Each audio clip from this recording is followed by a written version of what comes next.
Clutter is the topic of the day. Do you have a lot? Maybe just a little, or maybe none. I'm Margaret. I'm a virtual organizer. I have been doing professional organizing for over 20 years, and my job is to help people get rid of the stuff and then the stress that comes with it so they can enjoy their lives a lot more. And I got to thinking, I see so much clutter because in my world, the folks I'm working with are dealing with a lot of clutter, things that make them unhappy. So I got to wondering, has it always been that way, or are we just in this day and age as Americans more inclined to clutter? So I did a little bit of reading and I found something really interesting.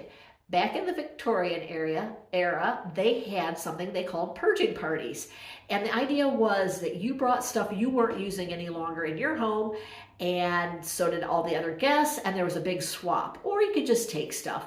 They included music and refreshments and dancing and all kinds of fun things to make it a party, but the idea was you came away with something useful and gave away something you didn't need anymore. That got me thinking. My daughter's church does something they call Rumage brunch, not a fancy name, but it's the same idea that you bring stuff and people swap and they take what they want. There's no charge, no money changes hands.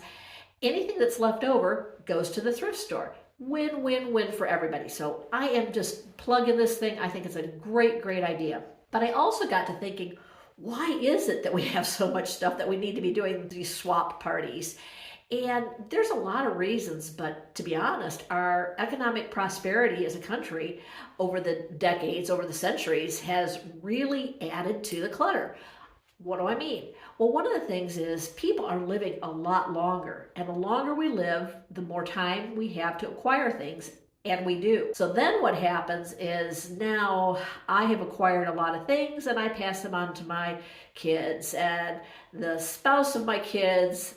They have their stuff coming from their family. We have split families. We just have so much stuff that we're inheriting now. Whereas it used to be a few special pieces, now it's many pieces. We also have bigger houses on average than people used to have, and so we fill them up. We have a lot more inexpensive things that we can buy. I don't like sometimes the little cheapy stuff, even think fast fashion, where we're buying things that aren't meant to last a lifetime. And so we have a lot of that little stuff in our homes. It's a lot of stuff, but also we tend to be very bad about getting rid of it. I mean, just think about ballpoint pens. How often do you keep a ballpoint pen that is not even functioning anymore and you just don't throw it away? You get the idea. One of the things I looked at is back in the early 1900s, people were spending about 43% of their income on food, a necessity of life. In 2003, which is 20 years ago, they spent about 13%. So a lot more of our income is available to do things for entertainment, for decorating, for non-life essentials. It just adds up to a lot of stuff. So what do we do with that? Well, I am not a minimalist. I think it's fine, and I think more power to people that want to do that. That's fantastic.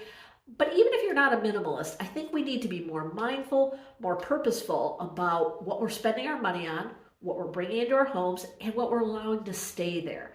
So if this is something that you struggle with, I would love to hear about your struggles, your wins in the comments. If it's something that you want help with, don't live like that. It doesn't have to be that way. I've helped thousands of people over the 20 years that I've been working. So if it's something I can help you with, please let me do that for you so that life is fun again. Doesn't have to be that nagging headache when you look around your house.